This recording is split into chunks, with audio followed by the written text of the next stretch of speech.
to What's Right with the World with your host, Glenn Ambrose.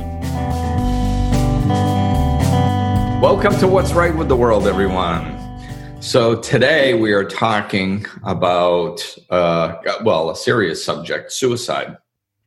But it does have a good slant on it, which is a nice change. So fill us in, Ben. Well, if it didn't have a good slant on it, I don't think we would probably be talking about it on What's Right with the World. But this article is from BBC News from yesterday, which is September 4th. So, spoiler alert, we're recording this on September 5th. Suicide rate among UK men, the lowest since 1981. Suicide rates among men in the UK are at their lowest point for more than 30 years, official figures show. In 2017, there were 4,383 male suicides, and the rate was 15.5% per 100,000 men, down from 20 in the late 80s. Data of the Office of National Statistics reveal. Although the male rate is falling, men still account for 3/4 of the suicides in the UK, however. The female rate has remained stable for the past 10 years. The Samaritan said that recent efforts to prevent suicide have helped by reducing the stigma in others. Wow. So, yeah. So that's good. So that means more people are reaching out for help when they're getting to that place.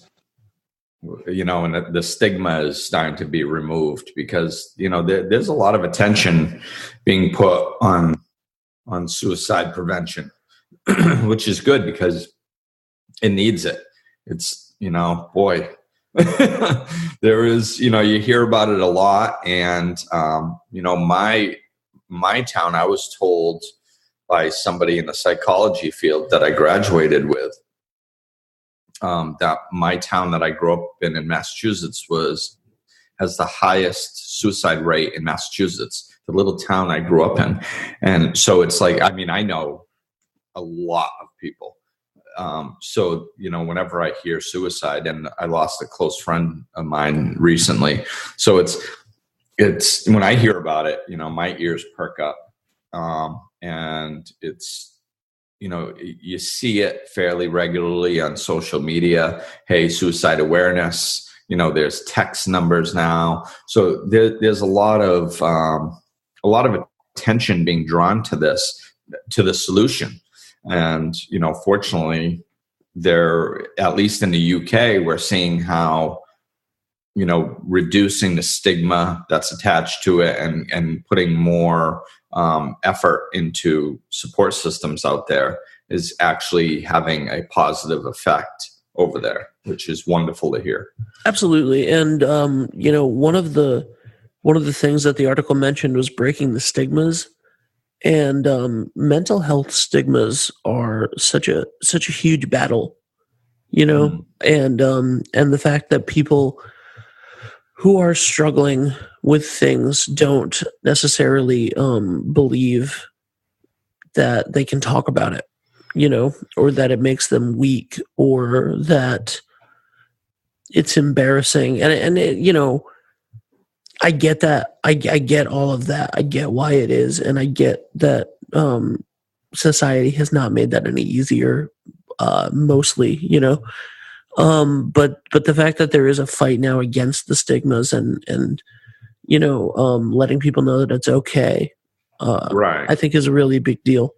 Yeah. And we're coming, we're coming from a backlog of society for thousands of years where you didn't talk about your problems, you stuffed it. And so of course, that stigma is going to be there.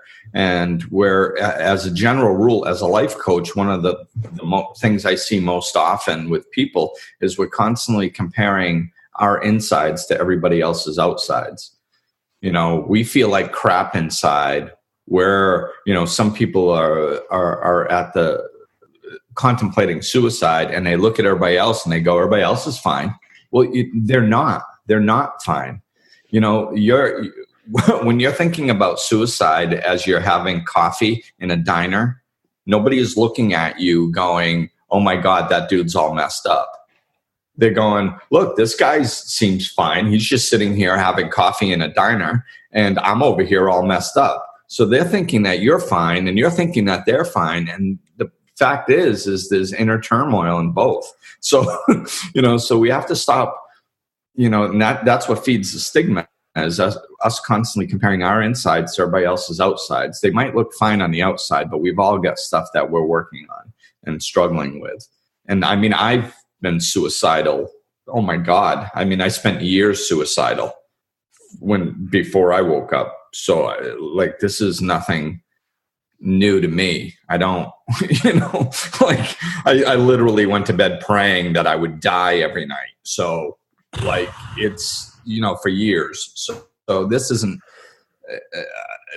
something I haven't experienced. I get it, and so, but there is hope, and, understanding that lots of people have been there.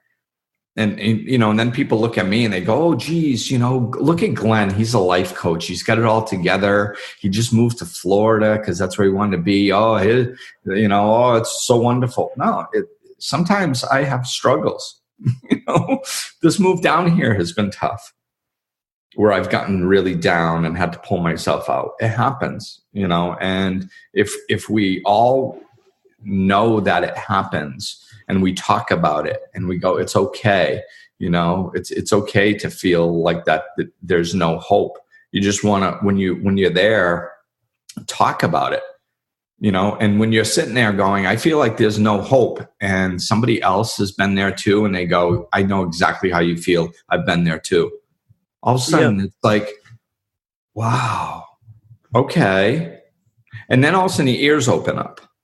Yeah. And then all of a sudden they go, wait, let me tell you, how I felt. I used to pray for a truck, 18-wheeler to jackknife in front of me, because that was kind of like not my fault. So then people wouldn't know that I killed myself, and then nobody'd feel bad, and I wouldn't take anybody out in the all this warped freaking thinking I used to have. And if I share that with somebody, they go, oh, what? You know what my fantasy death is? It's this, Then all of a sudden you start connecting on this dysfunctional, whacked out level, but you're connecting. And then you know you're not alone. And then well, lunatic with the jackknife 18-wheeler, Glenn, he found another way. So that if there's hope for him, maybe there's hope for me. And that's how we can help people out of these situations. But if there's so much stigma and there's no place for people to reach out when they're feeling like this, that's, and they feel like they're alone, that's the biggest problem. So I think that, it's kind of talking it out like this. I guess it's no surprise why,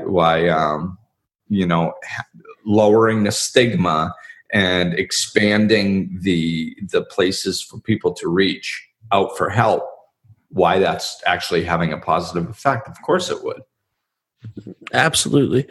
And as always, when we talk about this subject, we're going to post, the number for suicide awareness and the suicide hotline and the website and all of that information in the description of the episode. It is something that we talk about.